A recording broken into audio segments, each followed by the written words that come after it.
Welcome students to channel social work Pathshala. आज हम 2020 में पूछे गए सोशल वर्क के क्वेश्चंस को फर्दर डिस्कस करेंगे। स्टार्ट करते हैं। Question 11, functional approach in social case work was developed by Jessie Taft, Otto Rank, Gordon Hamilton या Talcott Parson. The correct answer is Jessie Taft. आइए समझते हैं फंक्शनल अप्रोच क्या है। Functional social work developed by Jessie Taft and Virginia Robinson, इन दोनों ने मिलकर इस फंक्शनल सोशल वर्क को डेवलप किया था। The then faculty members of Pennsylvania school of social work, Taft and Robinson both were influenced in their work by Otto Rank's ideas about human growth and self-determination. ये दोनों influence हुए थे auto rank की theory से। उसको देखकर इन्होंने एक नया कंसेप्ट डेवलप किया था, उसको नाम दिया था फंक्शनल सोशल वर्क। इसमें इन्होंने क्या कहा था? It focuses on present problem, not mainly on past. It believes the client has capacity for growth and self-direction. The social worker acts more like a facilitator than an expert who decides everything. The client-social worker relation itself is used as a helping tool. It often works in time phases, so help is organized and purposeful. ये क्या था, इसको समझते हैं। इससे पहले एक concept चल रहा था डायग्नोस्टिक स्कूल का, जिसमें वो फ्रूट का कंसेप्ट था, जिसमें फ्रूट की थ्योरी इम्प्लीमेंट होती थी, जिसमें वो पास्ट को स्टडी करके डायग्नोस करते थे कि इंडिविजुअल को क्या प्रॉब्लम है। बट इन दोनों ने ये कंसेप्ट कहा कि ये जो इंडिविजुअल है ज़रूरी नहीं है कि वो पास्ट से अफेक्ट हुआ, उसकी प्रॉब्लम प्रेजेंट से रिलेटेड भी हो सकती है, और उस इंसान में कैपेसिटी होती है ग्रोथ करने की और खुद को डायरेक्शन देने की, किस डायरेक्शन में जाए। अगर उसकी काउंसलिंग अच्छे से हो जाए तो वो फैसिलिटेट करता है एक एक्सपर्ट कि उसको कैसे ठीक किया जाए, उसको किस डायरेक्शन में लेके जाया जाए। The client social work relation itself is a helping tool. तो ये उसका हेल्पिंग टूल है, जो रिलेशनशिप उनका एज अ केस वर्कर का और इंडिविजुअल का होगा, जितना अच्छा केस वर्कर वो समझ पाएगा इंडिविजुअल को, उतना ही अच्छा वो उस प्रॉब्लम को सॉल्व कर पाएगा। It often works in time phases, ये टाइम फेजेस में होता है। Next question, the concept of Gesellschaft and Gemeinschaft are attributed to Zorokin, Tonis, Keith Davis या Zimmerman. The correct answer is Tonis. आइए समझते हैं ये कंसेप्ट क्या था। Ferdinand Tonist explained Gemeinschaft and Gesellschaft as two ideal types of social life. ये social life जीने का तरीका इन्होंने दो हिस्सों में या दो डिस्टिंक्शन बताए थे। एक था जेमिनशाफ्ट और एक था जेसिलशाफ्ट। जेमिनशाफ्ट से ये कहना चाह रहे थे कि जब इंसान ट्रेडिशनल वैल्यूज़ फॉलो करता है, क्लोज रहता है, उनके पर्सनल रिलेशन होते हैं, तो उसको बोलते हैं जेमिनशाफ्ट। उनके क्लोज रिलेशनशिप होते हैं, personal, emotional and traditional relationship. वो कस्टम्स, शेयर्ड कस्टम्स फॉलो करते हैं as per the community. But यही जब इंसान एज अ इंडिविजुअल सोचता है, उसका फॉर्मल हो जाता है हर रिलेशन, इम्पर्सनल हो जाता है, कॉन्ट्रैक्चुअल हो जाता है relationship, like in cities, offices and organization where people act more out of self interest, rules and efficiency and then personal attachment. यहाँ पर्सनल अटैचमेंट नहीं होती, तब वो social life as a society जीता है। आई होप ये distinction आपको समझ आ गया हो। ये आपको डिफरेंस भी बता दिया है। Members of society are close, और सोशल रिलेशनशिप यहाँ पे कैसे होते हैं? Based on need rather than emotion. यहाँ पर नीड पर डिपेंड होता है सब, यहाँ पे इमोशंस नहीं। कम्युनिटी में तो इमोशन पर सब कुछ डिपेंड होता है। इम्पर्सनल होता है और ऑफन टेम्पररी होता है। Activity centre on the family and community, यहाँ पे स्ट्रॉन्ग ग्रुप सॉलिडारिटी होती है। या ट्रेडिशनल वैल्यूज़ बहुत वीक होते हैं। एग्जाम्पल प्री इंडस्ट्रियल सोसाइटीज़ और रूरल विलेजेस। यहाँ पर क्या है? Individual goals more important than group goals. आगे बढ़ते हैं। The concept of group dynamics is attributed to Kurt Lewin, Gustave Le Bon, Wilhelm Wundt, William McDougall. The correct answer is Kurt Lewin. Kurt Lewin ने ये concept दिया था 1947 उनके work में, जिसका नाम था फ्रंटियर्स इन ग्रुप डायनेमिक्स। इन्होंने एक्सप्लेन किया था group dynamics as a group is not just a bunch of people sitting together but a living system where everyone affects everyone else. इन्होंने ये कहा था कि ग्रुप डायनेमिक्स क्या होता है कि एक ग्रुप बैठ गया एक साथ, उसको ग्रुप नहीं कहते।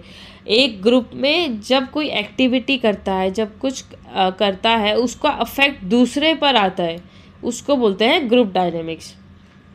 He said when people join a group their behaviour changes because of the groups goal, rules, relationships, leaders and atmosphere. So to understand one person in a group, you must also look at the whole group and the situation around it. Levin believed that groups develop their own norms, roles and cohesion of or togetherness.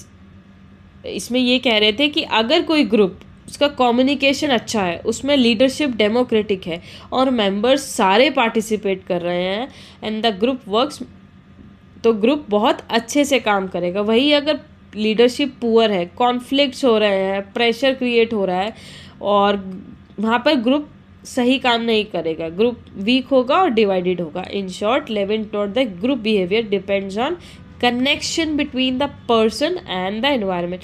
Person और उसका environment, उसके आसपास कैसे लोग हैं और वहाँ पर एनवायरनमेंट कैसे है। And this is why it is studied as a whole process rather than an individual behavior. Next question, who coined the term proletariat and bourgeoisie with regard to social class? Max Weber, Bogardus, M.N. Srinivas या Karl Marx? The correct answer is Karl Marx. आइए समझते हैं दो terms क्या थे। इन्होंने ये दो टर्म्स तब दिए थे जब वो क्लास डिवीजन एक्सप्लेन कर रहे थे कैपिटलिस्ट सोसाइटी में। ये दो टर्म्स क्या हैं? Bourgeoisie is the owner of means of production such as factories, land and capital, while the proletariat are the working class who do not own production resources and must sell their labour to survive. तो ये capitalists हैं जो means of production सारे own करते हैं और प्रोलेटारिएट जो है ये लेबर का काम करते हैं, जो इनके लिए काम करते हैं।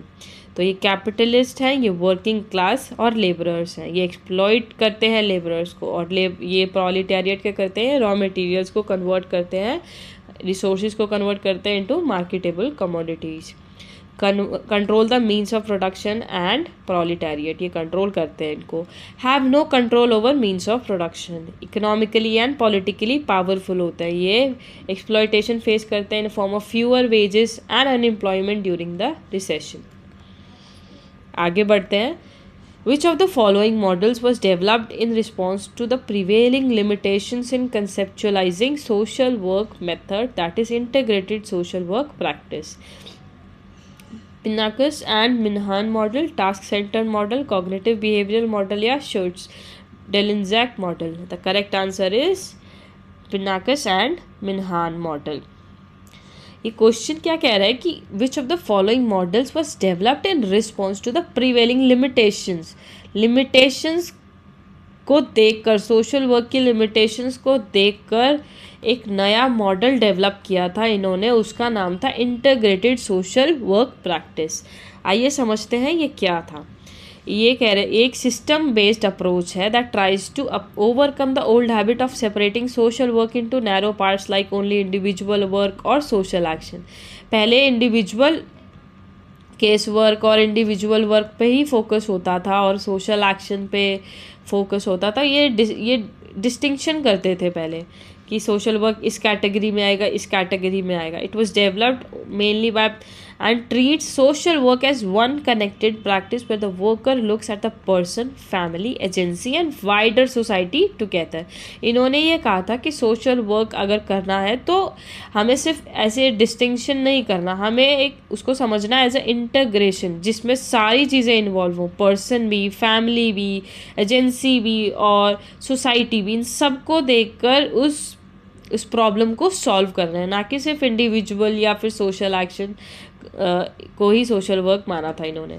This model says that a persons problem can not be understood in isolation because every client is part of several system and at the same time such as family, school, workplace, community and formal institution. Social work therefore should study the interaction between the person and these system, then plan intervention in a coordinated way. तो ये कह रहे थे कि individual जो है वो ज़रूरी नहीं है कि उसका इंडिविजुअल को ही प्रॉब्लम है उसकी स्टडी करें, बट उसकी सोसाइटी, वो कहाँ जाता है काम करने, उसका स्कूल, उसका वर्क प्लेस, सब कुछ स्टडी, उसका इंटरेक्शन, सब कुछ स्टडी करना पड़ता है, तभी उसकी प्रॉब्लम एक अच्छे तरीके से सॉल्व कर सकते हैं. इन्होंने इसको इस मॉडल में, integrated social work practice model में इन्होंने इसको बताया था. आगे बढ़ते हैं. Maintenance and Welfare of Parents and Senior Citizen Act 2007 is an initiative of Ministry of Social Welfare, Ministry of Law and Justice, Ministry of Parliamentary Affairs, Ministry of Social Justice and Empowerment. The correct answer is Ministry of Social Justice and Empowerment. ये 29 दिसंबर 2007 को enact किया था ministry of social justice and empowerment ने. It is an Indian law made to protect the rights and welfare of parents and senior citizens. It makes it a legal duty for children and heirs to maintain parents and senior citizens who cannot support themselves. Maintenance include basic needs such as food, clothing, shelter and medical care. Senior citizen and parents can claim maintenance through a simple, speedy and inexpensive legal process. इसमें ये parents के maintenance के लिए एक law आया था जिसमें children को उनके मेंटेनेंस को देना पड़ता है. The act provide for maintenance tribunals to settle such claims quickly. It also allows protection of life and property of senior citizen.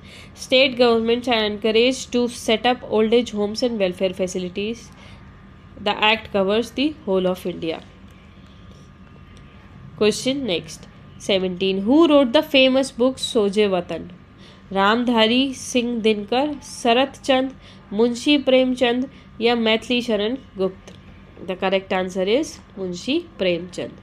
तो ये मुंशी प्रेमचंद द्वारा लिखी गई और भी अन्य किताबें हैं, इनको आप देख सकते हैं, जैसे गोदान, निर्मला, गबान. ये आगे फ्यूचर एग्जाम्स में अगर कभी पूछी गई तो आप देख सकते हैं.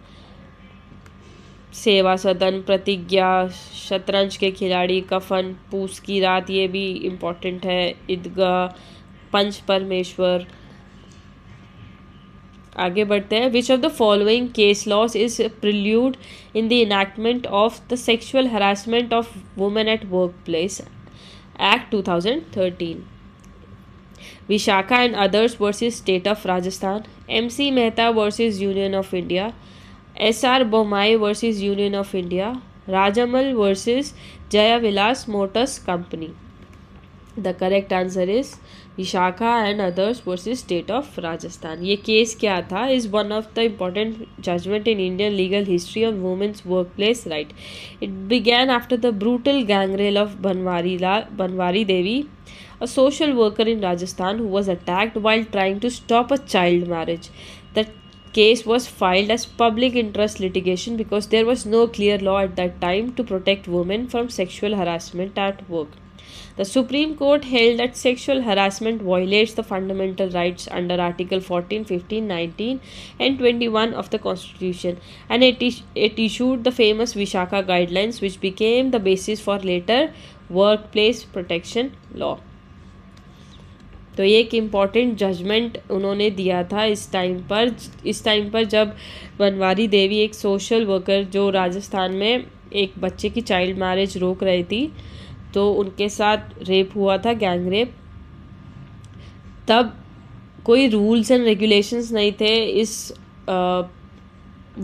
मतलब रेप के लिए.